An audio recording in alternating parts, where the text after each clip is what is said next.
Selamat datang di channel Pemuja Malam. Jangan lupa like, share, and subscribe ya.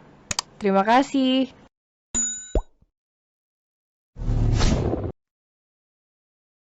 Episode 15, Detak Jantung yang Kembali Pulih. Suster itu menggenggam tangan Tessa. Apa kau akan hidup selamanya seperti ini? Entahlah, aku pikir setelah aku bebas, aku akan bahagia. Tapi justru aku merasa kesepian. Aku berpindah-pindah tempat untuk mencari apa yang menjadi tujuan hidupku. Sudah 4 tahun dan aku tetap tidak menemukannya. Keluh Tessa, aku merindukannya. Tessa akhirnya menumpahkan air matanya. Aku ingin kembali, tapi apa dia mau menerimaku? Dia bahkan tidak mencoba mencariku. Aku pikir dia akan kehilangan aku, tapi ternyata hidupnya lebih baik sekarang. Tessa merasa jika Kinan tidak peduli padanya. Padahal selama ini Kinan terus mengawasinya dan menahan diri. Dua orang yang sama-sama saling memendam perasaan dan salah paham, yang menjadikan mereka begitu jauh sekarang. Kalau kau tidak mendatangi dia, bagaimana kau bisa tahu? Ucap suster mencoba menasehati. Daripada begini, kau berburuk sangka yang menjadi beban.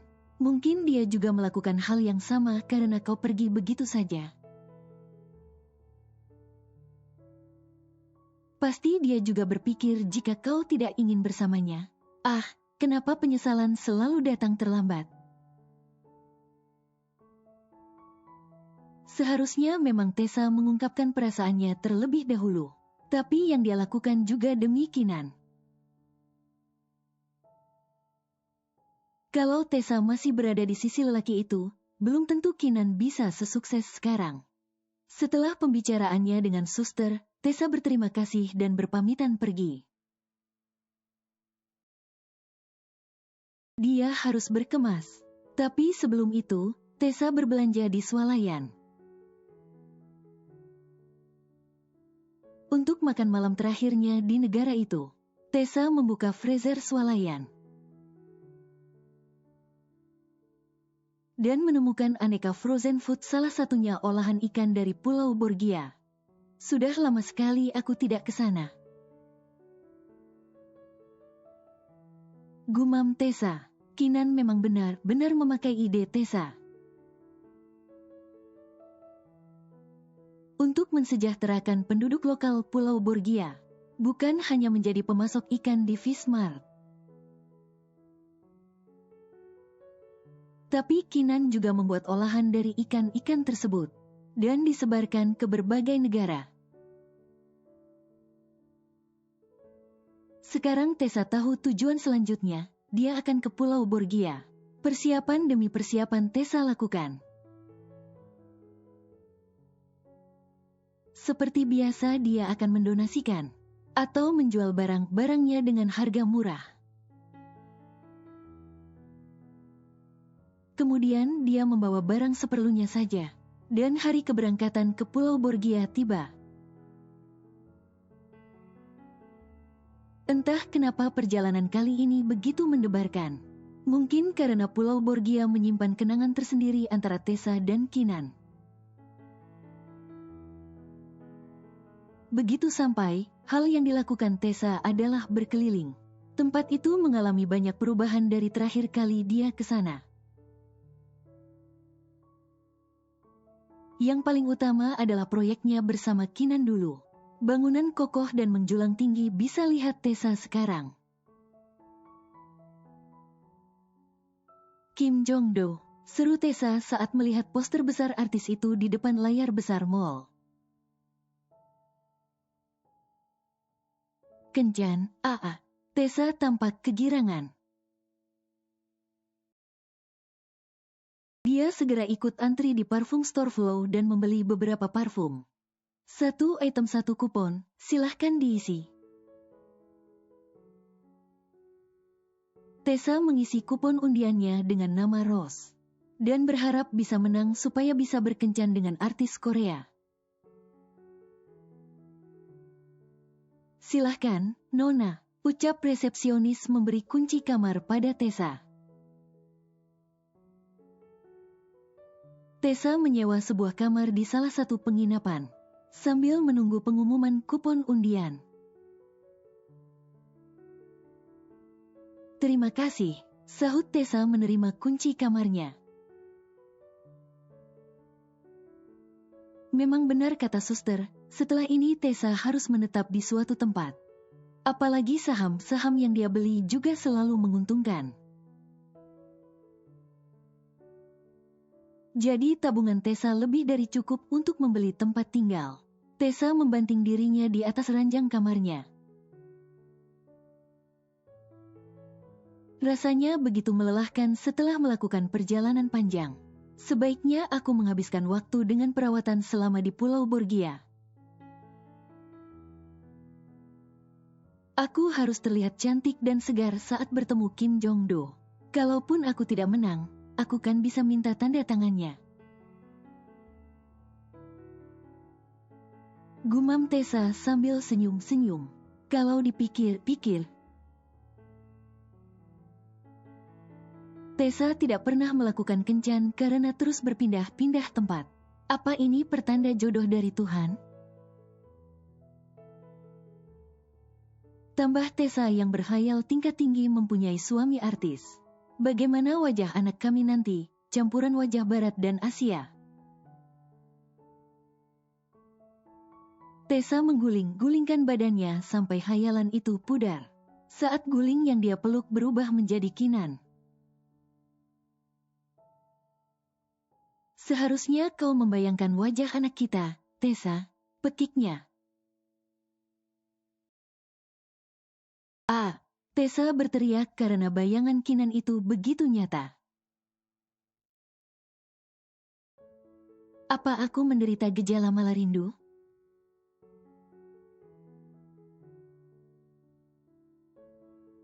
Store parfum Flow terus dibanjiri pengunjung, yang membuat stok parfum dan kupon habis dalam waktu singkat. Tim produksi sampai kewalahan, sebaiknya event harus segera ditutup, karena stok bahan baku masih dalam perjalanan.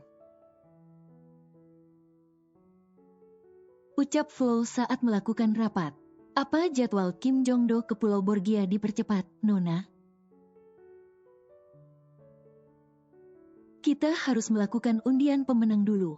Kita serahkan itu semua pada tim yang ada di sana. Jika pemenang utama tidak memenuhi kriteria, kita lempar ke pemenang kedua dan seterusnya sampai cocok. Semisal pemenang utama laki-laki atau manula, kita tidak mungkin membiarkan pemenang itu melakukan kencan. Setelah berbagai pertimbangan, akhirnya terjadi keputusan yang disetujui oleh semuanya di rapat itu. Setelah pemenang sudah ditentukan, laporkan pada Pedro karena setelah ini Kinan yang akan menghandle semua. Aku akan cuti dan datang ke Pulau Borgia bersama Rafael beserta suamiku. Lebih tepatnya semua keluargaku. Jelas Flow sebelum rapat benar-benar selesai. Selamat berlibur, Nona.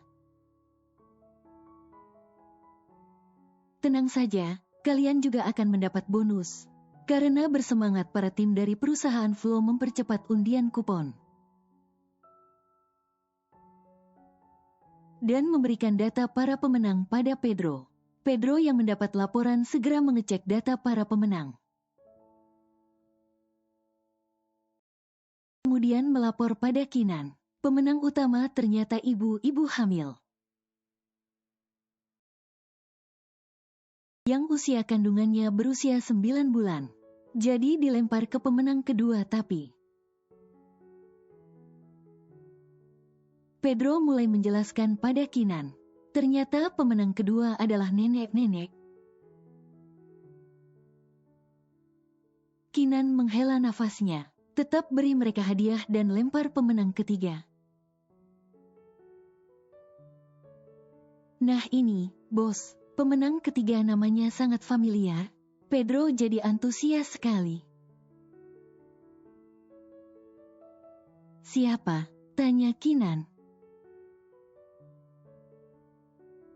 Namanya Rose, jawab Pedro yang selama ini tahu mengenai identitas lain dari Tessa. Kinan yang belum ngeh hanya diam saja tapi sedetik kemudian matanya membulat. Rose. Ya, Rose, bos.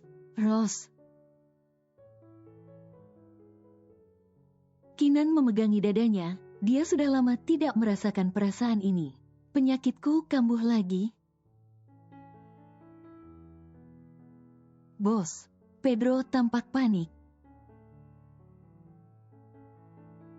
Ayo kita cepat ke rumah sakit.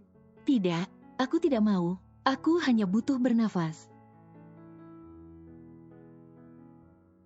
Tolak Kinan. Apa bos membutuhkan seksi? Tanya Pedro. Iya, cepat gunakan seksi supaya aku yakin ini bukan mimpi. Begitu banyak nama Rose di dunia ini, tapi kenapa Kinan merasakan debaran itu lagi? Kinan harus memastikan Rose yang ini Tessa atau bukan. Red, panggil Kinan pada sepupunya melalui telepon. Setidaknya jika menghubungi aku, ingatlah waktu. Kesal Red di sana karena baru saja memejamkan mata. Ini penting, kau harus melacak keberadaan Tessa. Apa benar dia ada di Pulau Borgia? Tanya Kinan. Red mendengus sebal tapi dia tetap melakukan permintaan Kinan. Beruntung dia tertidur di labnya. Veronica. Red menepuk tangannya untuk mengaktifkan teknologi kecerdasan buatan itu. Cepat lacak IT 919. Red memberi kode tersendiri untuk Tessa alias Rose. Setelah beberapa menit Veronica melacak. Ternyata memang benar Tessa ada di Pulau Borgia. Ini terakhir kalinya, aku meminta bantuanmu. Ucap Kinan kemudian. Oh iya, aku tidak yakin. Cibir Red. Kali ini aku akan menemui Tessa. Jadi bersiaplah menerima undangan pesta pernikahan kami nanti. Tambah Kinan yang membuat Red tidak percaya. Kau mau mendahuluiku? Ya. Red merasa tidak terima karena dia lebih tua 3 tahun daripada Kinan. Aku tidak mendahului. Kau saja yang tidak menikah. Padahal Kika sudah lama menunggumu. Jawab Kinan ketus sambil menyebutkan nama kekasih Red. Wanita itu butuh kepastian. Tambahnya, mendengar kalimat itu, rasanya Red ingin meninju wajah Kinan. Karena lelaki itu seolah tidak sadar diri atas sikapnya pada Tessa selama ini. Daripada membuang energinya, Red memilih mematikan panggilan secara sepihak. Cek. Kinan berdecak karena panggilan mati sepihak. Tapi tidak masalah karena dia sudah tahu pasti jika Rose pemenang undian adalah Tessa. Kinan kemudian memikirkan cara supaya Tessa bisa berkencan dengannya. Tapi sebelum itu dia harus latihan bersama Pedro. Supaya tidak membuat malu nantinya. Pet. Panggil Kinan. Pedro berlari mendatangi bosnya itu. Mereka masih berada di kantor. Kau duduk di sana, tunjuk Kinan ke arah sofa. Kemudian lelaki itu berdiri dengan angkuh dan duduk di ujung meja. Kedua tangan Kinan bersilang dada. Matanya fokus menatap Pedro dan membayangkan lelaki itu adalah Tessa. Hai, apa kabar? Tanya Kinan dengan kaku. Kebetulan sekali kita bertemu di sini seolah semua ini adalah takdir. Pedro yang tidak tahu menahu tentang latihan Kinan hanya bisa menelan ludahnya. Dia jadi takut karena Kinan yang seperti itu. Apalagi Kinan meriah dagunya membuat pupil matanya melebar. Bos. Pedro tergagap. Shush. Kinan menaruh jari telunjuknya di bibir Pedro. Jangan banyak bicara, aku tahu perasaanmu. Pasti kau ingin mati melihatku yang begitu keren sekarang. Kinan memajukan wajahnya yang membuat Pedro semakin panik. Bos, saya normal, jangan. Pedro menutupi dadanya seraya memejamkan matanya. Pada saat itu, Gray masuk ke ruangan Kinan untuk membicarakan perjalanan mereka ke Pulau Borgia. Gray langsung tercengang melihat pemandangan di depannya. Pemandangan seolah Kinan ingin mencium Pedro. Apa yang kau lakukan pada Pedro? Hah? Seketika hayalan Kinan buyar karena mendengar teriakan Gray. Kinan kembali berdiri dan memasang tampang biasa saja. Aku hanya latihan, ucap Kinan singkat. Latihan apa? Gray mendekati putranya dengan gusar. Jangan bilang sekarang kau mempunyai kelainan. Karena lama tidak berhubungan dengan wanita. Aku masih normal, Dad. Kinan kembali duduk di kursinya seolah tidak terjadi apa-apa. Lihatlah, apapun yang kau lakukan selalu membuatku khawatir, ucap Gray gusar. Tenang, Dad, aku hanya memikirkan cara untuk menambah cucu untukmu, sahut Kinan datar.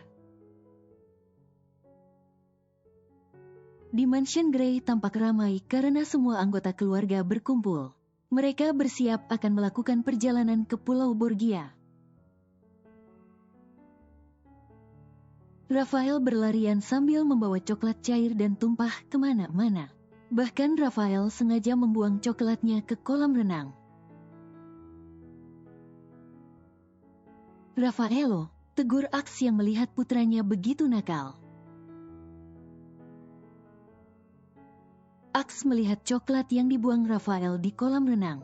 Untung bukan ayam yang dibuang di kolam. Kalau ayam pasti akan berminyak dan penuh bumbu, jadi aku boleh membuang apapun kecuali ayam, Dad?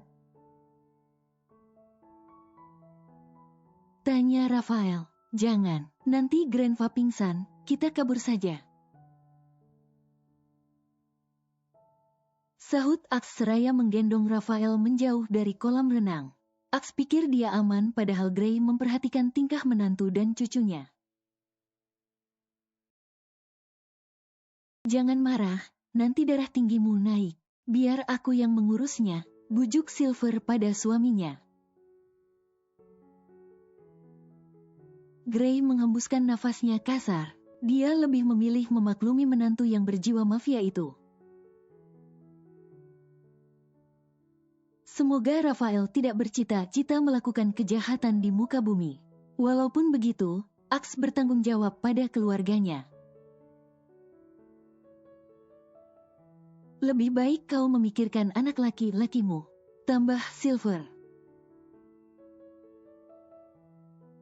Aku selalu memikirkan begundal itu. Sepertinya kalau dia belum menikah, aku tidak akan tenang. Sahut Gray sambil memijit pelipisnya. Di mana dia sekarang?